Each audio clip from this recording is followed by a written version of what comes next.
You know what's not healthy for your business? Having people who work for you wait months to get an appointment with a doctor that's over 3 hours away.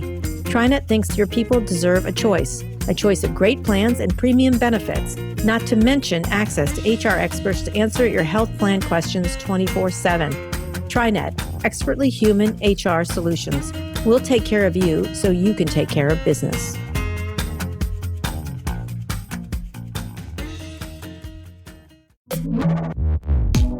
Hi, everyone. This is Pivot from New York Magazine and the Vox Media Podcast Network. I'm Kara Swisher. And I'm Scott Cal. I'm sorry, Kara, just a second. I need to tuck in my shirt. Hold on, just 1 second. You know what? Listen, tuck you. Listen to me. Go tuck yourself. It just goes on and on and on. This Go is a tuck story. with me. This is a story. This is so Scott Galloway. We should have music. What I'm would not be the sure music? I like that. A few people have called me and said that. But you know what? Really, this is a story that keeps growing. Oh, my God. Really? Did you just say that? Listen, first of all, let's fill the people in on why, once again, we're talking about the nether regions of men. You know what? I have a friend who literally saw the second. First it was Jeff Toobin. No, they have a region. I had a friend, it's a woman who had a story, who saw it, heard it. And then there's a second one. And all she texted me was men. That's all she texted me. Okay, apropos of nothing. How do you think we should be dealing with workplace sexual harassment happening on Zoom? New Yorker writer and CNN analyst Jeffrey Toobin was caught exposing himself in a Zoom meeting. And then, of course, the internet exploded when we saw video of Rudy Giuliani, America's mayor, lying on a bed in a scene from the new Borat movie coming out, where he was impersonating a luge driver. Okay. With his hand on the stick. Oh, I don't even know. Right. What do you think, Scott? Here you go. This is your, there's two. If third will make it First off, I'm not sure I appreciate that somehow you acknowledge I'm just wondering about tucking. This is literally the only thing you've ever acknowledged I have domain expertise in. I'm stoned.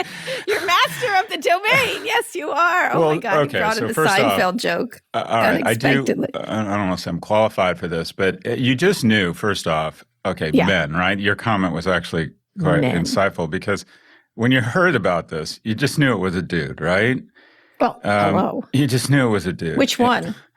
Well, yes, right? Yeah, and it's funny you say that you use the word sexual harassment. And when it comes to Jeffrey Toobin, I'm like, it might be workplace indecency. I'm not sure it's sexual harassment. It's definitely unfortunate for those who had to watch. But my first kind of notion was, and I was wondering if I was struck by that term, empathy, where I'm providing more sympathy to men than they deserve.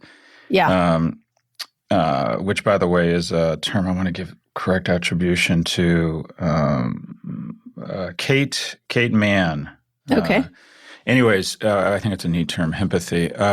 But I first off, I immediately thought, okay, what is the New Yorker doing? If a webcam model, they constantly defend sex workers, but if a webcam model broke out a New Yorker, that to me, that's more like sexual workplace obscenity. But the notion that it's like someone in their office getting caught doing that, but here's what it at the end of the day is. We have a sudden and unexpected collision of work and home that we weren't expecting. And here's the thing, okay?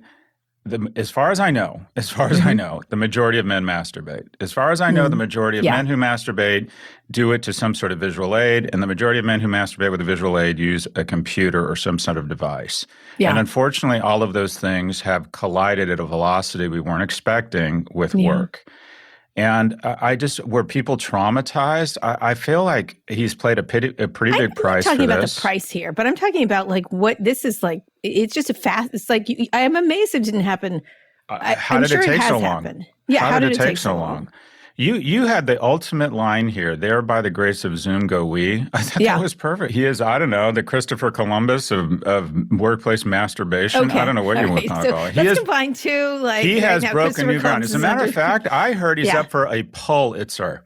I've heard he's up for a Pulitzer. Oh, my God. I could do this all morning. No, let me just say, you say, I can't believe you think it's me, and then you have 90 jokes. Let me just point that out to people. It's like, how could you think I would know anything about this? Pulitzer. Get it? Come on, you have to hand it to him. Master of his domain. I think you're being heavy-handed. How long do you want to go? Seriously, I can do this all morning. Faux bullshit about the fact that you are not fully baked on this topic. Let me just say. Fully baked.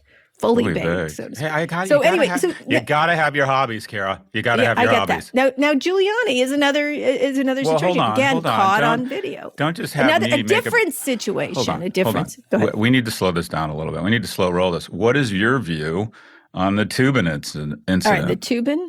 I think it creates a new verb that I'm enjoying. Right. Here's the deal. It's embarrassment. It's hard to recover from these kind of embarrassments. It's like people being caught with their pants. It's happened in lots of analog ways, I think. People being caught having sex in the work bathroom or whatever. It's just that it's a Zoom situation with all your colleagues. It creates a whole different level of a workplace indecency embarrassment, which has happened. Like, look, it just has. If you work at a newspaper, you've heard stories of people having sex in the bathroom, this and that, whatever. Everybody's got these things going. It's not great. I'm not sure how you return to, say, the airwaves after this one. Hugh Grant certainly did. Others did. You know what I mean? Like when he had that whole thing with the prostitutes and stuff like that. So people return. It's just. Now there's just that. It's just it's unfortunately. What do you think the appropriate response for CNN and the New Yorker is? Twitter. I think for the other workers, it was right to suspend him for a little while. Yeah, probably. It's probably it was. He shouldn't have been doing it during a workplace interaction. That it was bad judgment, which is what he said. It was he was in the middle. If like right now you started matching, I would have a problem with that. Like it's like bad judgment. Even I'm a bit freaked out by that. I know, exactly. Think about it. So think about it. That's all I'm saying. So for everyone involved, it's not great. Let's move to the Giuliani thing. It's a really interesting. First of all, there's the Borat movie looks fantastic. This is Sacha Baron Cohen, who's just killing it on every aspect. And he's the one that dressed up in a Trump costume at one of the conservative events, and I think it was CPAC, and then he's got Giuliani. He always manages to catch someone. He's actually caught Trump and sort of zing them, and I love this kind of pranking. I do, but this one seems really icky and menacing, actually. And of course, Giuliani is saying he was lying down in a bedroom with a young girl after being invited there after a flattering interview to tuck in his shirt because the lavalier was taken out. I don't even understand that. I guess it went down his front shirt and he was tucking. That's his excuse. I don't know. I just feel like you don't understand it because it's bullshit. It's bullshit. You don't lie down to tuck. I have been in lavalier incidents with many people, and they do not. I've not had one of them lie down. And I've been in lavaliers with people in hotel rooms where we're doing tapings, and no one has ever done that in the history of my lavalier. So it's weird. It was weird, and I think he was touching himself. That's what I think he was doing. But I don't know. Who knows if he says that's what he says? And so it's in. I don't know. I don't know if it'll matter because he's sort of been on the downward slide of weirdness, and from his America's mayor to this, and the fact. I think the problem is he's such a close advisor to President Trump that you're sort of, if you work for, speaking of workplace, President Trump, to have this randy old goat running around, doing weird things. And I think the one thing people pointed out is it was so easy for Borat, this guy, to get him. Like the Russian intelligence must be like fantastic. Like this is like the easiest mark in town. And so that's the area that I'm like, wow, it's absolutely true. This guy is like a walking, talking, useful idiot, essentially. I'm curious if you went through the same kind of emotional role that I went through. The first thing was I can't stand Rudy Giuliani, and I really like Sacha Baron Cohen, so I immediately thought it was great and funny and couldn't wait to see it. And then my next emotion was, when you start, this was entrapment. This was leading someone to a room under a false pretense with hidden cameras, and it's a 70-plus-year-old man. Yeah. And leading him to a place that was very humiliating and embarrassing, and he took the bait. And I think, the big loser here is America. When we start doing that to each other for profit, despite how despicable person on the other end is, he was the mayor of the largest city in America. It just makes us look terrible. It makes us look terrible. And it was for profit at someone else's expense. And even if you don't like that person, it does reveal something, I think, uncomfortable and unhealthy about our society. I get that, except this is a guy who's spent the last few weeks doing the same thing. Then my next emotion is that this is a guy who is trying to entrap the children of his political enemies and is spending time overseas in Eastern Europe.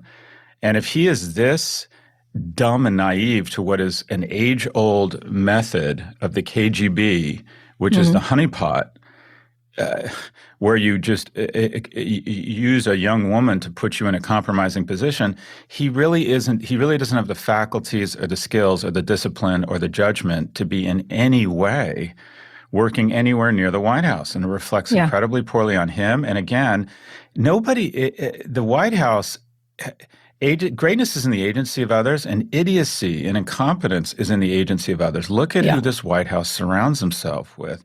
But the whole thing, it started like funny brat. I got to see that. Oh, good for them. I can't stand Mayor Giuliani. And then the more I thought about it, I thought, this just isn't good for America. There's just something very unsettling about this. Rudy Giuliani has been good for America for a long time. Well, I agreed. I don't know. I feel like in this case, especially what he's been doing the past week, which whatever is happening with his hard drive and trying to expose pictures of a guy who has a drug addiction with his pictures. Couldn't happen to a nicer guy. Let me just say, tuck him. Couldn't happen to a nicer guy. It's just too much. It's too much what he's been doing. And I get that. You're right. It's bad for America. It's stupid. But this is, again, an age-old thing, a honeypot thing. And he has too close proximity to the President of the United States for this to be just okay, and feeling bad for him. He should be never allowed in the White House. I feel bad for him. I feel bad for America, and I worry that this is going to become standard practice for different movies and different versions of Jackass films. Well, Borat's done it before. He did it with, if you remember. If they start moving down the food chain and move to 70-plus-year-old elected representatives everywhere and start pulling shit like this, I don't know. I just don't know if that's healthy. The fact that they don't know it's Borat, that to me is just amazing. That's amazing. Who doesn't recognize them? Yeah, I know. When he was like in the house with all those people, I was sort of like, God, do you have any what is your information diet that this guy is so ridiculous? Anyway. And by the way, that's not the most disturbing thing about the movie. Supposedly the most disturbing thing about the movie is just how ridiculously fucking racist our nation still is. Yes, that's why I think he is a real. He's his stocks. You want to talk about? We said, and by the way, who was our loser on Monday or Tuesday? Who was our loser? Who was it? Our loser. You're really not investing in this relationship. My loss. I said that no political figure had fallen further faster than Rudy Giuliani. You did. And this happened the next day. He did. I know. Let's find out. And by the way, I think a person's stock who's increased more than almost anybody is Sacha Baron Cohen. He's gone from kind of. He's already been wise on issues around big tech companies, which brings us to our big story. Yep. Good segue.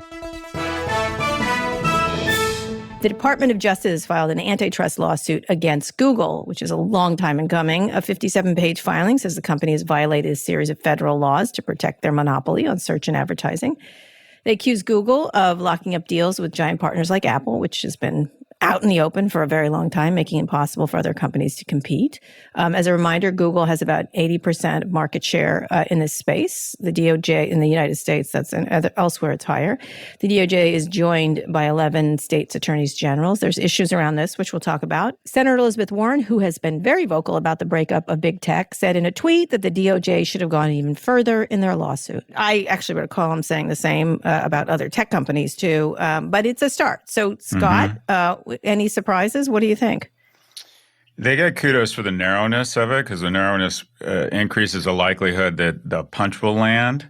It's interesting. They're starting around it definitely has echoes of the DOJ case against Microsoft 20 years ago, and that is they're kind of going after their bundling. And that is Microsoft used to bundle Explorer and Office with computer hardware manufacturers and demand that was bundled onto every Dell computer or what have you. And Google has been paying people a lot of money, whether it's Apple or even like Mozilla. Mozilla could get big time hurt by this. Mozilla gets about $450 million by making Google the default search engine. And their view is making it the default search engine everywhere has given them a market share and the ability to pay more than maybe the economic terms. So why would Google pay Apple $5 or $6 billion a year to be the default search engine, even when that may not even economically make sense for Google? it creates so much market share and so much momentum that nobody ever has the economic incentive or an economic opening to create a competitive product. Just so you're aware, there are other choices, but they are the default. I think Yahoo is there, my MSN might be there. I haven't even looked in years, but they are essentially the default. And of course, you have talked about Apple doing its own search engine, which would, of course, also bring possible antitrust action. So it's a really difficult thing because some of these businesses like search and advertising do coalesce around one or two people. Companies, excuse me, not people. And so, it is the same thing. It is people. You're right. They're controlling shareholders in both those cases. Yeah, exactly. But this idea of how we get to some sort of innovation in this area is difficult to think about. Like, what are the reliefs here? It's hard to think of remedies. The things they could do, not be the default. Who gets to be the default? Who gets to pick and choose winners here? The government? It's kind of an interesting problem of what the remedies would be. So I think that's one thing.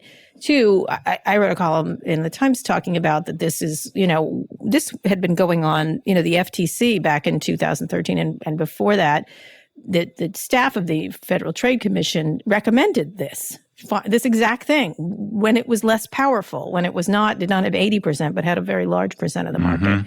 And the FTC commissioners rejected it, rejected doing this and taking any action, and asked Google to make some cosmetic changes really around the edges. And here we are, 10 years later. So that's one, is that the fact that this has taken so long for the company that you would have gone for first, which was Google. But it also sort of begs the question of where is Facebook in this advertising lawsuit? Because Facebook is the other company that has the Google point right at Facebook. If they're not going after Facebook, that's one thing. Two, there's many other things that need to be done at the same time. And it would be nice if this was coordinated in some fashion, because it's not one company like Microsoft, when it was very easy to think of Microsoft as the Darth Vader of all this. This is systemic. This is a systemic problem that this government is not coordinating on across the many remedies they have.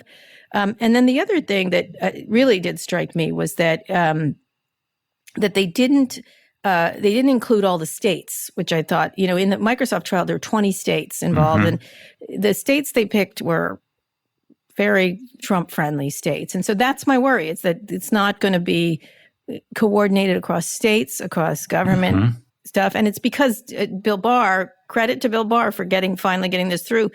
A lot of his prosecutors didn't want to go yet, which, people can be too cautious. So I worry about the whole thing not being enough and being a slap on the wrist, and then everybody moves on to the same exact situation. Well, that's the fear. The fear is that in exchange, that an October surprise was more important than a legitimate, high tensile strength case. It's narrow. It's 14 states, but all this actually it can expand. The states can take up their own issues around anti-competitive practice and focus on, the ad market where Google is anti-competitive, maps where Google is anti-competitive. It doesn't mean they're not going to go there. They're about to start. One of the greatest tools or weapons that the federal government has is discovery.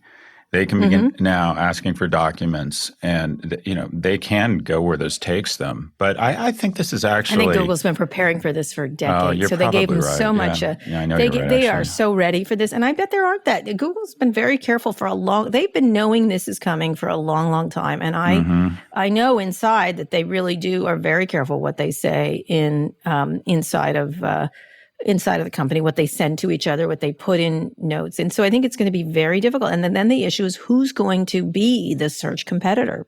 Who? DuckDuckGo? Who? The search competitor should be a recently spun YouTube that overnight, responsible for its own share price, launches its own search engine. I think it's far too late. I think it's one of the things that, I had Tim Wu and I argued on it, but then Jamil Jaffer came onto my side, which is interesting because what to do is, I think the problem with what to do is that it's good that they finally did it, but is it too late?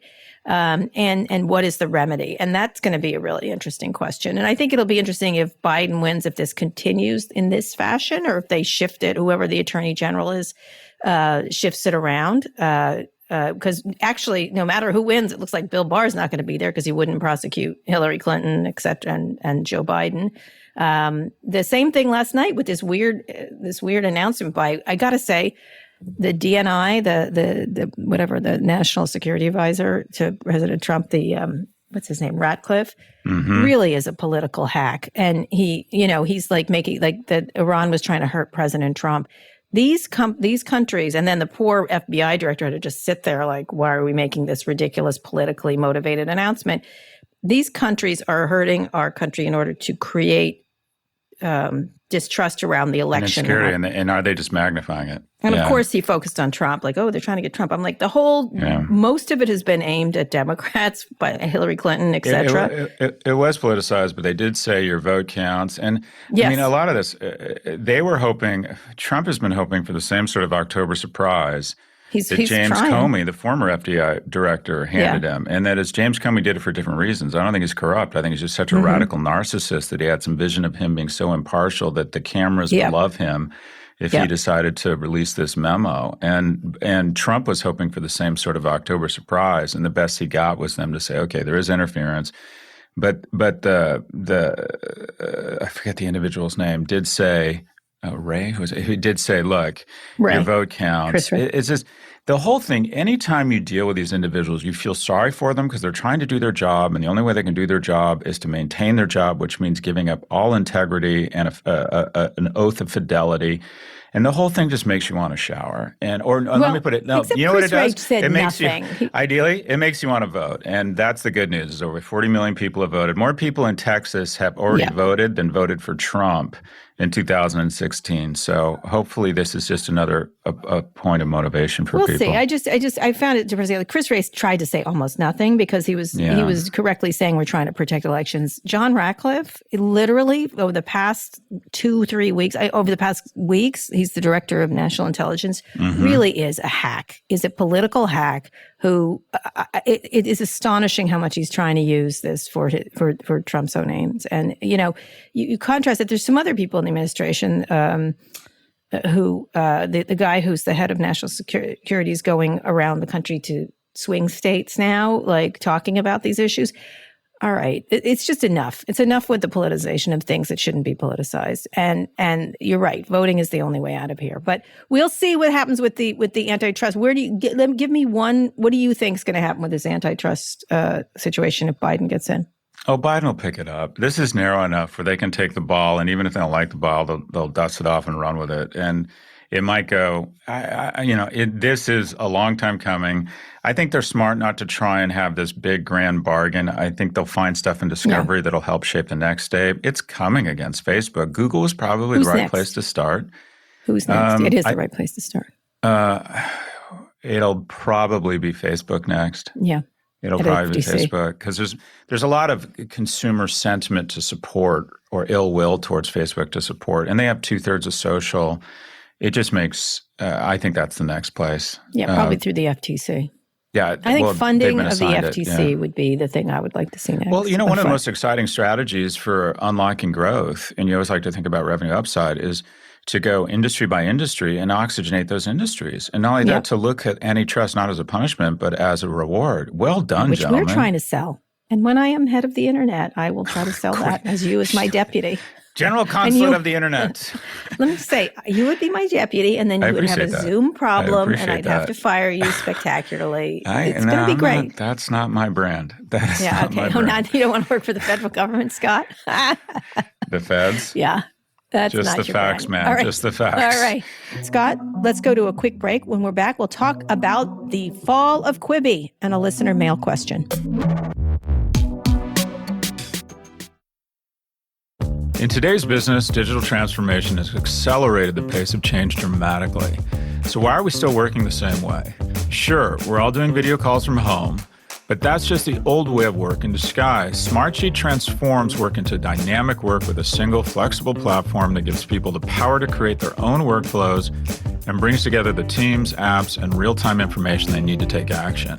That way, everyone gets off the sidelines and the whole organization is energized and empowered to make a continuous impact. Smartsheet is the platform for dynamic work. See how it all comes together and get started at smartsheet.com/enterprise. We've all been there. You go to a company's website, type in a pretty basic question into their search bar, and get virtually nowhere. It's really annoying when you can't get a direct answer to a simple question. Don't you want to make sure your website isn't doing the same thing? Then you have to try Yext Answers. Yext Answers adds a powerful search engine to your website so you can deliver an official answer to every customer question. And we're not talking about a clunky list of blue links to sort through. Wonder who they're referring to there. Yext Answers uses natural language processing to understand the exact question and deliver an exact answer. Plus, you can add customizable calls to action in the answer like buy now or book an appointment so you can drive more valuable transactions. Yext Answers also helps reduce your support costs. When your customers get to the exact answer they need from your website, there's no need to call into customer service for help. But the best part about Yext Answers is that you can try it for free. Just go to Yext.com and learn more about how Yext Answers can help your website work harder for your customers and your business.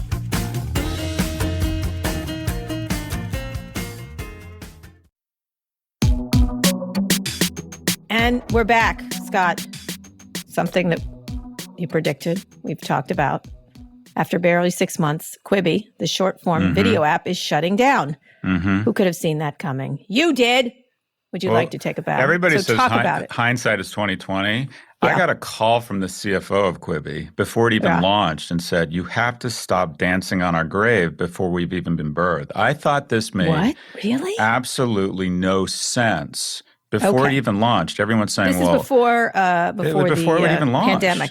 I wrote a blog post on No Mercy Mouse called 4 Weddings and a Funeral, and I said, basically, Quibi's going to be stillborn. This is the stupidest thing I've ever heard. First off, why you thought it was stupid. Tell us why. This is what we need. A couple sexagenarians telling millennials what UI, UX they need to interact with media. They don't even understand what media.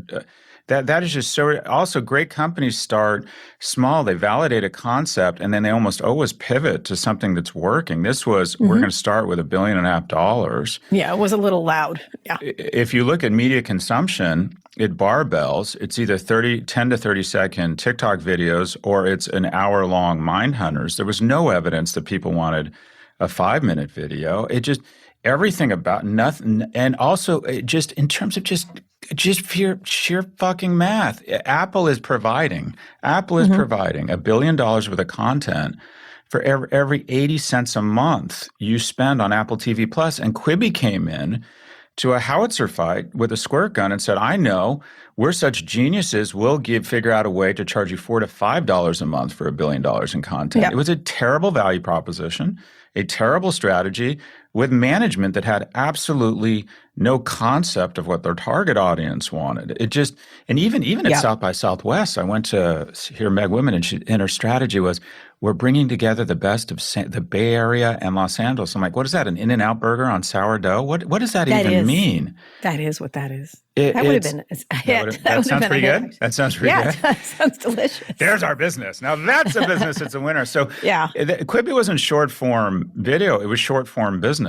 I mean, it's hard to imagine. Even WeWork at its peak didn't burn through $2 billion in less than 6 months. And now the lesson here to Hollywood was like lining up to do those deals. You know, Vox Media had one too. I think they did. I don't know. Warner Media invested in it. But the good news is, especially when you're 69, the best thing as an entrepreneur is success. The second best thing is to fail fast. Yeah. And I always say to people when their businesses just crash fast, I'm like, this is a blessing. I took 10 years to fail at Red Envelope. That is the worst professional experience I had, not because the experience itself was that bad, but because it took place over a decade. And the only truly finite resource is time, right? And so what if 69-year-old Jeffrey Katzenberg, what if it had taken him 11 years to figure out this thing didn't work? So to a certain extent, I think it's a good thing they failed this fast, but this business is a mix of hubris, a mix of I find the whole thing is going to be a fascinating case study, but rest in peace, Quibi. We barely knew ye. Typically, tombstones that have go from like 2020 to 2020 are very sad. This one is not that sad. This was predictable. So they talked about returning money to their shareholders. Some of the money, I think there's $1 billion. So there's some money left that's going back to shareholders. They tried to sell it. How do you think those meetings went? Well, you know what the indication of the fact that the market may crash here is that supposedly they were entertaining serious discussions about selling it to a SPAC. Oh, and I do think, to their credit, SPAC. Keep in mind that's how ridiculous the market has gotten for SPACs. By the way, I have received in the last 5 business days 3 calls to either invest in or go on the board of a SPAC. SPACs are so out of control right now. Me. Yeah, my ex called me. Should I invest in a SPAC? I'm like, no, you cannot. No. Megan, how is Megan? Anyways, she's good. So to their credit, like Meg Whitman and Jeffrey Katzenberg are both class acts, and something that I do think is a class move when you're an entrepreneur, always save enough money so you can pay your payroll taxes, be generous with severance, and close the company down responsibly. Because the real rookie move that a lot of young entrepreneurs make just run out. They literally crash into a wall. They enter into consensual hallucination that we'll figure it out. We're having discussions. They didn't want those stories. They didn't want those stories. But that's the class move. That is quite frankly the benefit of having senior citizens as the founders here. Is they're like, no. How many times are you going to call them old? Well, who would you pick to meet? I had that issue with Jeffrey when he brought me the idea. We were having breakfast in Los Angeles. I'm like, why do you think you know what young people want? Start a business, start a business in Life Alert or in cruise ships or something. God. Yeah. Or run for president. Do it. So, be young, run for president. 2 things. What happens to all this content? Where does it go? Does it just not what happens to it? Do we really care? Does anyone really care with Chrissy Teigen as Judge Judy goes? Do we really care? All right. Okay. And I'm not sure you know. It wasn't bad. I think the agreement was not bad. Yeah. The agreement they get to take it back. They get to keep it back. I think the content reverts to the owners, but everyone talks as if the content you couldn't get. Supposedly they got like 17,000 people to agree to pay $5 a month for this thing. So clearly the content, quite frankly, just doesn't have that much value. So the notion that it's going to be a big sale, there is too much of other good stuff. You're right, for a lot less money, if no money at all, kind of thing, which is really interesting. And also, you can just it's so interesting. Speaking of which, very briefly, we should talk about what's going on with TikTok and the Trump administration. I think they have until mid-November at least, but they're just chugging along, doing kind of interesting content like people are doing. And they just removed QAnon from it very quickly and stuff like that this week. And QAnon and white supremacists, they've clamped down on that. It's really interesting that that's what's really great. And of course, that's what gets attacked because of the Chinese ownership. But it'll be interesting to see what the next content startup is, if there's going to be one. This has been tried a lot. This just happens to be big numbers. Quibi is, but where is the next opening for content startups, if at all? Speaking of large companies taking over everything. Well, that's an interesting one. But what have the media companies that have been successful had in common? One, they figured out a way to create media inexpensively by having other people create their media. And 2, they're algorithmically driven. And so Quibi was neither of those things. It was expensive content and the algorithm didn't seem to be offering anything that unique. I think TikTok is just a juggernaut. But again, going back to the Trump administration, talk about a poor allocation of resources. Nothing has happened as it relates to the Trump administration. I don't even think this Oracle deal is going to go through. I just think the whole thing was such a giant. Talk about masturbation. This was just. I don't get it in terms of where now, and this goes back to antitrust. Everything's linked back to antitrust in my view. All of Hollywood, this unbelievably huge, profitable industry that basically drives a ton of wealth, whether it's a gaffer, a boom, or producers living in the Hollywood Hills, has been featurized. It's no longer in and among itself a profitable business. It's a means of a higher NPS score to differentiate another business that sells paper towels or handsets, which just kind of blows my mind. And so that's interesting. Well, but think it's now an industry. It's now an industry that has no viable new entrants, because a new entrant can't come into an industry where you need an entry price of $5 billion and a willingness to lose money for a decade. Who can do that? The answer is big tech can do that and no one else can do it. So if you create content, it's great. But as a viable media company, there really isn't any viable media company right now. If they're in the business of content creation, unless they've already made the jump to light speed like Netflix that can announce they're spending the defense budget of Canada on content because they have a stock price greater than the automobile. I mean, the whole thing, Tim then Netflix Wu, or whoever, all of the ones can suck up all the really good talent. The best thing we could do for our economy, What? is to have Professor Tim Wu be special counsel to the Attorney General. If we go through industry by industry and really look at these things and start deploying antitrust and regulation, you could oxygenate so many industries because you know what? The air above Los Angeles is not only orange, the oxygen is leaving. Yep. Because it's a small number of players controlling it. It's Hollywood's own fault here for just ignoring what was happening when they had the power to do something about it. I don't think they're victims by any stretch of the imagination. Well, what do you think they could have done? The way they approached tech was so, they just didn't approach it in the way that needed to be approached. Like this was coming at them for the longest time, and they had plenty of money and means to do something about it during all those years. They just were like, "This is our great," the whole idea right now of returning to, as you see. I just watched, which is going to be great, Ma Rainey's Black Bottom. The press tour for it. They had Viola Davis and George C. Wolfe on a Zoom call. Like it was so much less expensive. It was perfectly fine discussing the movie. You know what I mean? Like, and I was like, all those premieres, all that ridiculous dressing up, all that is not returning. Like they think it's going to go back. Like going into movie theaters, everything is changed drastically, like in a way that I think they haven't realized. And that is something that I think they were, speaking of play acting the whole industry for the longest time. And it just changed out from under them when it was so clear that it was going to, that this entertainment business was going to shift drastically. They're not going back to theaters. People are going back to theaters in a smaller way, in a much smaller. Agree. Much smaller, but could be better. Could be a better way. I want to go to theaters, but I want a fully great experience because I get a pretty good experience at home. And there's never been better content. The creators are doing great as far as everything I've seen on TV or movies has been like, I saw this this Sherlock Holmes sister thing on, I think it was Netflix or Hulu, whoever it was fantastic. Everything is really great. It's just that the way the system they set up there is just ridiculous on so many. It's just like now looks so quaint at this point. So we'll see. So Quibi, we hardly knew ye, as Scott says. Goodbye. What's Jeff Katzenberg doing next from your perspective? What do you think? What would you do if you were him? He'll be an investor and go on boards. I don't think he'll be. This is ageist. I think entrepreneurship is a young man's game. I started an online education company last year, and I just forgot how ridiculously fucking hard and exhausting it is. I think it's very difficult to start a company. There's research showing that the most successful entrepreneurs are actually in their 40s, which quite frankly I don't buy. I just think entrepreneurship.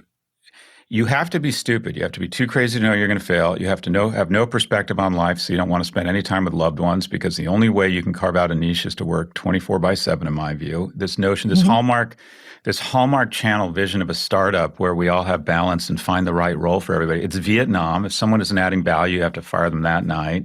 It's cycling through 50 people to get to the right core of 15. It is really, you did a startup.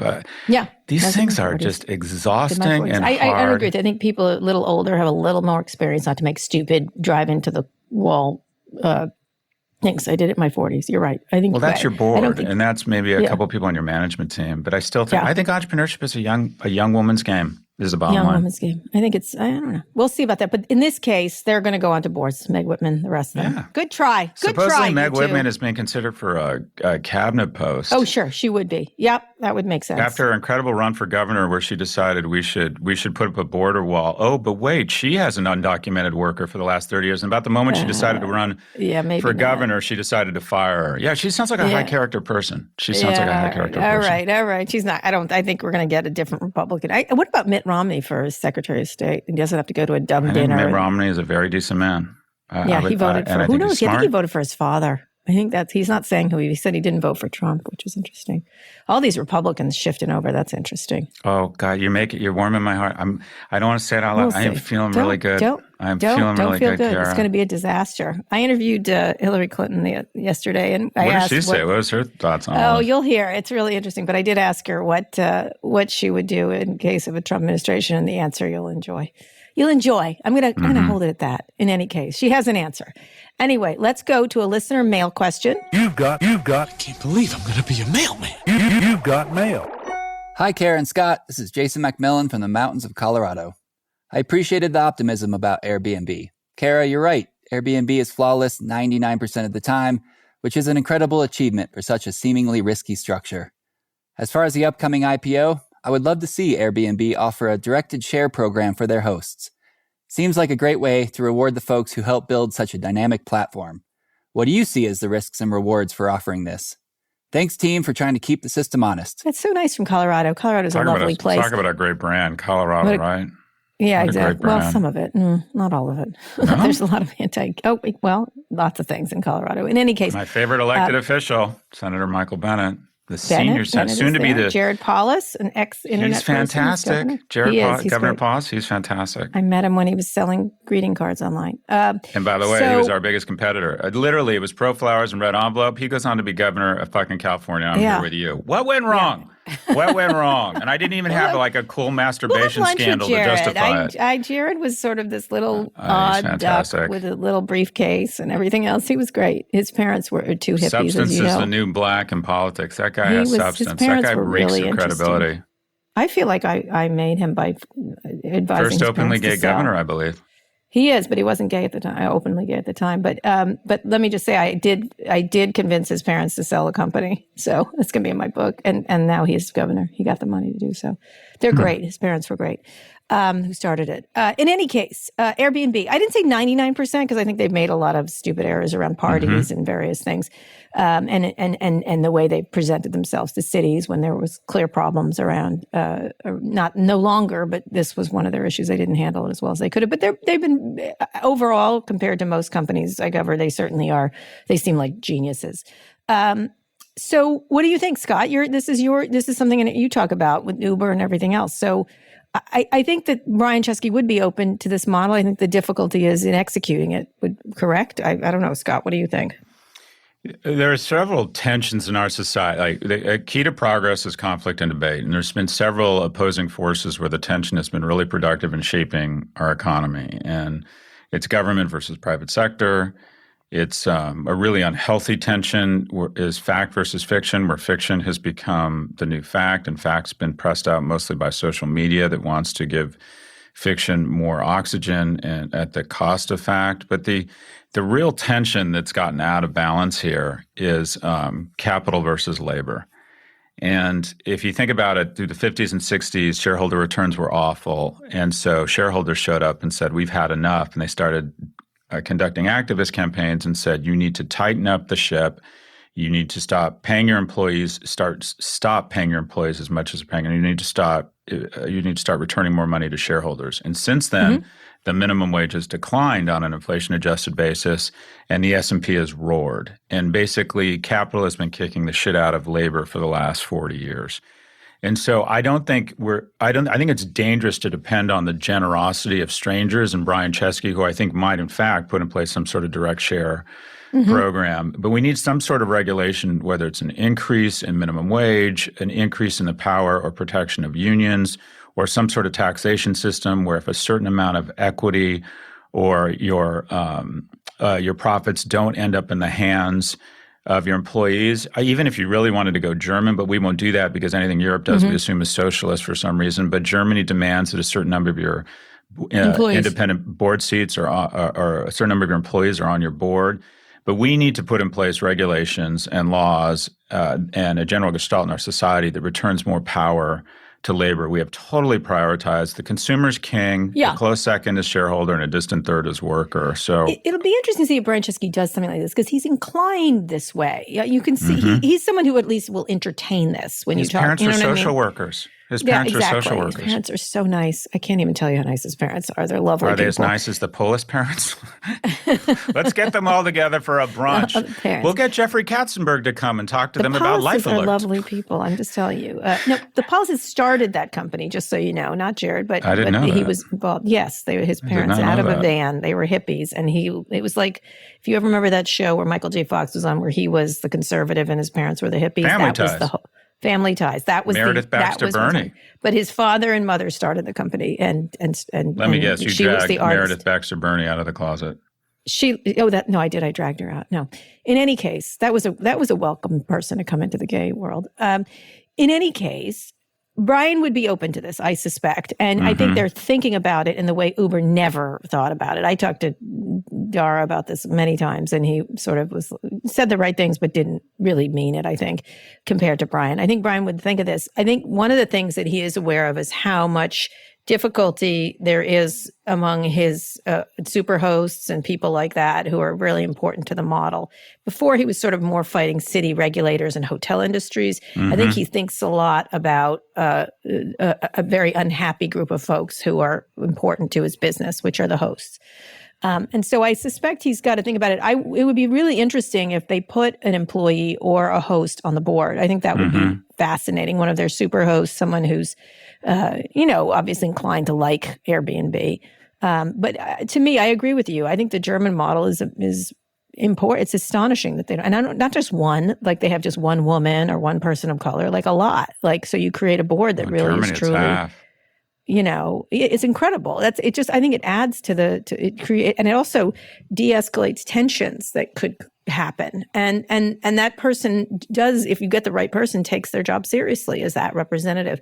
And so that would be interesting to put them on the boards. The second is who you give people's shares to would be very difficult. I believe it was super difficult with Uber drivers. It would depend if they were, there was a whole employee thing that got sucked up into that. So, but in this case, these are not employees. They are not. And so how do you reward them in some way? I'm sure a smart lawyer could figure it out. Yeah, I think they could figure it out. Yeah. And it also gives them a nice sheen for people looking to regulate them, for sure. Yeah, and I think I haven't talked directly to Dara because we just interviewed him, but I've talked directly. One of the wonderful things about when I do these posts is I hear from people, including Brian.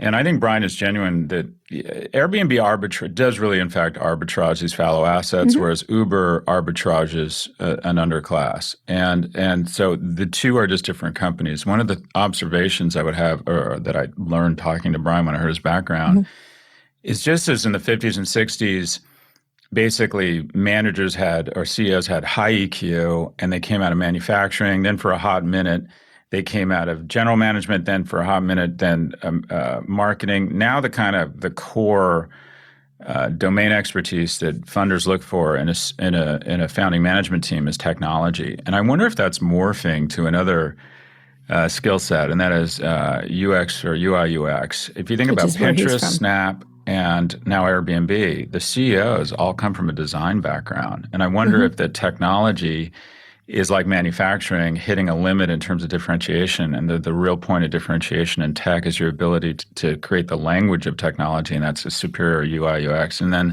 or UX UI. And because Chesky came from RISD. Yeah, he did. Evan Spiegel was Stanford Design. Ben Silverman is also a design guy. So I'm just thinking about my own, in terms of the curriculum at NYU Stern and for my own online ed things, Section 4, I'm thinking about what is the next wave of skills. And I think design is actually going to be, you're going to see many more people with a hardcore background in design in the C-suite. I don't know where I was headed with that, but I think that Airbnb... He's definitely a more copacetic CEO than others. I think he's serious about trying to do something around this. He thinks about it for sure. And I think he is influenced. It's really important. People don't think these people have parents and stuff like that. I think in his case, he's very influenced by his parents and his upbringing. And so it's interesting. And I think he's at least aware of it. And let's see if he puts lip service to it or actually does something. But again, about it's so dangerous. It's so dangerous to just wait for the innovators and the billionaires to save us, right? We need regulation. We need to recognize that as a percentage of GDP, labor wages have never been lower. Wages have never, and look where that's gotten us. It's gotten us to a point where we have to spend trillions of dollars on stimulus because 40% of America doesn't have $400 and has absolutely no protective wear when a crisis hits. It's like you pay now or you pay later, and when you pay later, you pay more. We just need to make more forward-leaning investments. Agreed. This could be a very great opportunity for labor at this point to really jump back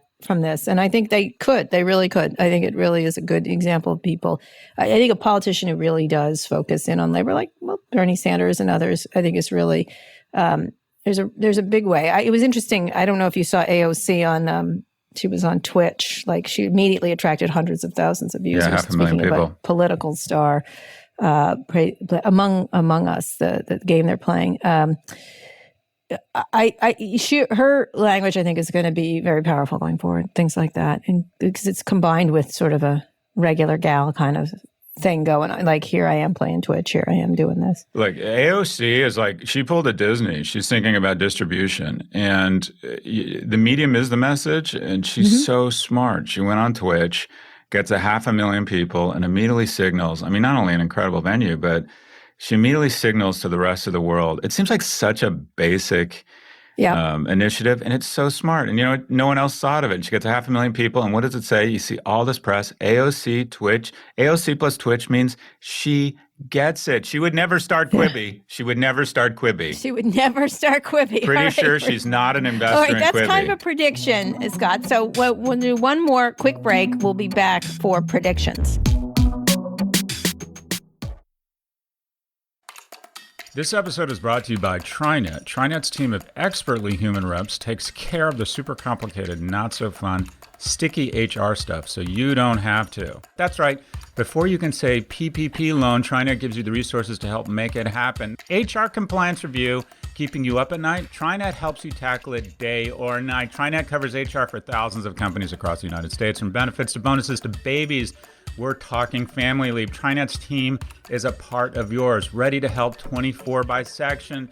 Wait, Scott, ready to help 24 by 7. Can you read an ad not straight? Look, benefits are really important. You have to do it right, for goodness sake. I'm just telling you. I know you run your company like a 3-alarm fire, but most people, they have benefits is something you don't think about, and you have to get it right. So there you have it. And you're wading through HSAs, PPOs, EPOs, whatever, Roth IRAs. These are things you don't pay attention to, but many other small businesses do. And so they need the help of TriNet.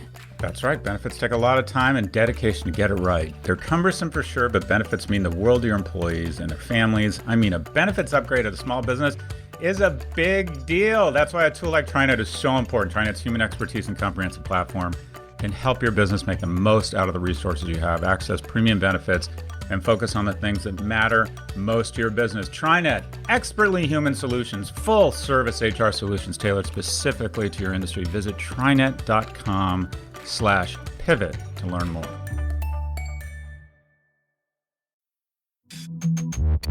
Okay, Scott, we're recording on a Thursday, so we'll have to talk about the debate next week with one of our guests we're going to have. But do you think the candidates have learned anything from the last shit show, essentially? And I want your real prediction, too. I have no idea. I'm less nervous. I've been very nervous about these debates going in. I thought Biden just has so much momentum. I worry there's some sort of surprise coming. I think when you back, it's been a lot of surprises. They just haven't stuck. When you back an animal into a corner, and I think the president is facing jail time if he doesn't get reelected. So I think he's not listening to advisors. So I think the opportunities or the willingness or the likelihood that he tries something crazy are going up and up. And whether that tonight is a venue for Crazy Town, we'll see. But I'll definitely tune in. He's going to joke more. They said he's going to joke more. He's going to be more likable. Yeah, that's not. I don't think his jokes work on everyone. His stupid jokes about love me. That's interesting. You don't find the president likable and funny? That's a shocker. No. You know the expression about Hillary Clinton, you're likable enough. He's not likable enough. He's not even that. He's not even that. It wasn't a joke. That wasn't a cool thing that Barack Obama did. In any case, and Barack Obama, by the way, in his speech. He's on fire. Oh, wow. He's really good. I missed him. I was like, oh, look. Yeah, no. With so much energy. They've brought in the Marines. The Marines usually land first on the beach. And he poked at Trump, and he's now I'm just going to go for it. I forget being the dignified Barack Obama. We were all waiting. We all knew he was going to show up. We all knew he was going to show up. Well, he needs to show up the next 2 weeks. He's like Guns N' Roses that comes out at 11 p.m. for a concert at 8. It's supposed to start at 8. He just built a lot of creative tension. So predictions.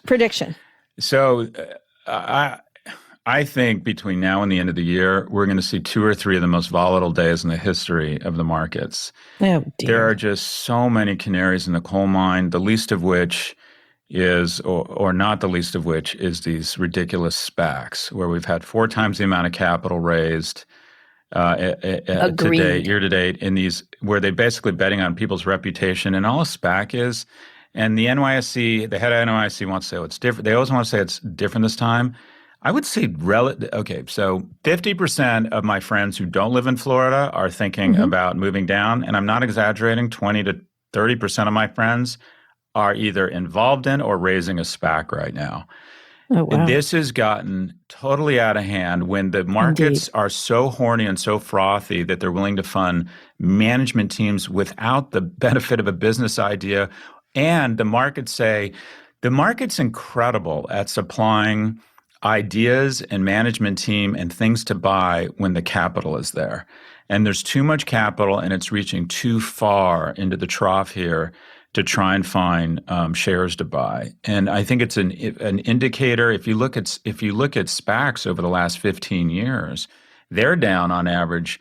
Only 1 in 3 is above where it went public at, and on average, I think they've returned negative 35% versus the traditional IPO, which is up 35%. So this is just this. The canary here is coughing, and a big one is these SPACs. In addition, you look at the fact we're in a global pandemic. You look at the markets are at all-time highs. You look at the concentration of power.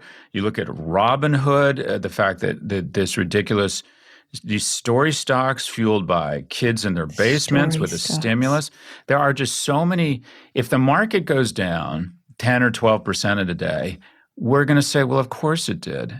So anyways, my prediction, we're going to see volatility, the likes of which we haven't seen before, sometime between now and the end of the year. All right. Well, and plus, remember, Trump will still be president even if he loses for quite a long time. Enough of a time, and he will be. Or he quits. The thing about crises is they never come from where you're expecting. What if all of a sudden people say, oh, Biden is going to eliminate capital gains tax. He wins. And all of a sudden everyone starts selling their stock to lock in the 22.8 versus the 40%. I mean, you don't know what triggers it here, right? But it's like you don't know what triggers a fire. But when you have a climate that keeps getting hotter, you have a forest that hasn't been burned in a while. You know a fire is about to. The air is so dry right now. It's just going to take a lightning strike somewhere to have a forest fire in the markets right now. Very interesting metaphor. Lightning strike. There's still California fires, by the way, speaking of which, still going on. I think that is a very good prediction. And I'm going to make a short one, if you don't mind. Yes, I can't wait for this. They're about I hear that tone in your voice. I'm sorry, go ahead. Here's the deal. They're about to shove through Amy Coney Barrett through the that's happening. The Senate is shoving her through to become a Supreme Court justice. She will be the worst Supreme Court justice we've ever had. Well, the good news is she'll only be around for 50 years. Yeah, exactly. Let me just say that the story that AP just, I think it was AP, just put out about her affiliation on the board for 3 years of a school that kept out not only gay kids, but kids whose parents were gay and gay teachers. And she was on the board of a school that did this. She's a shameful selection. This is shameful over all these years, especially with 2 other justices talking about turning it. Now, this is a personal thing, but it's shameful that she didn't talk about it. She didn't have to answer questions about this, that she avoided questions. She's a shameful person for not, at least if she has these terrible views, she should have said them out loud. Stand on her 2 feet. Yeah. Just say what you are. And that she didn't, because she's she's not like, Clarence Thomas, who really is just not even close to her in terms of intellect, that she couldn't just honestly say what she believed is shameful, and the shoving them through, throwing her through with this kind of information, which of course they had, is just, she will be the worst Supreme Court justice in history, and I hope I am proven wrong. Thank you. That was I thought one of the most telling moments of the hearings was they said, "Do you believe?" I forget what it was. Do you believe in sexual preference? She talked. They presented with 2 kind of scientific things, and they said, "Do you believe that climate change is man-made?" Mm-hmm. And she said, "Well, you've given me two examples of where there's a clear correlation, but I'm not going to take the bait and talk about something where there's a lot of political controversy." And I'm like, there's not, if you ask 99 of 100 climate scientists, this isn't a controversy. This This is science. It's we have thermometers stuck in the ocean all over the world that are registering a heating of the planet. I am not an environmentalist. I think I'm one of these guys that thinks after our species goes out of business, the Earth is going to belch for 10 years and then it's going to return to normal. Yeah. I've been shocked how fast our water and our air has returned to some sense of normalcy after a lack of commuting. So by any stretch of the imagination, I'm not an environmentalist. But if you can't deny, if you try to deny, or you think that that's somehow controversial, climate change, it all feeds into this. And everyone has avoided the following. She has said repeatedly that her work, her legal work, all is in service of the kingdom of God.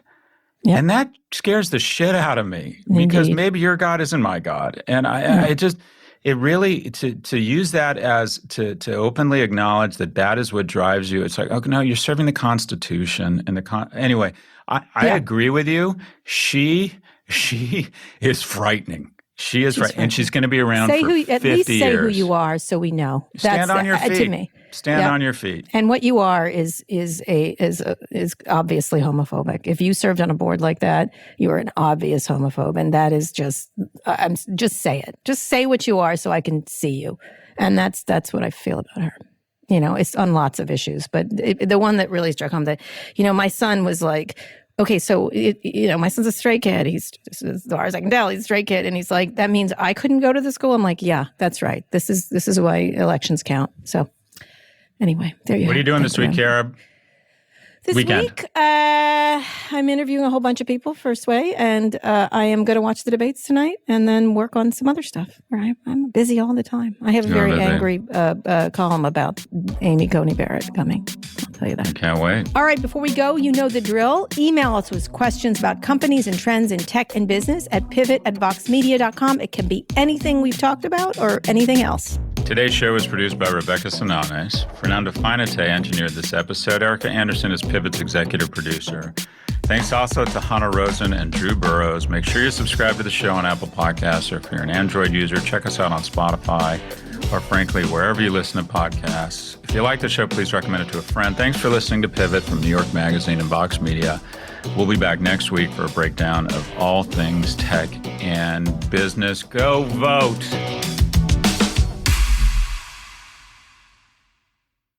This is Sam Dolnick. I'm an assistant managing editor at the New York Times. Our newsroom has been empty since March, but we've been busier than ever before.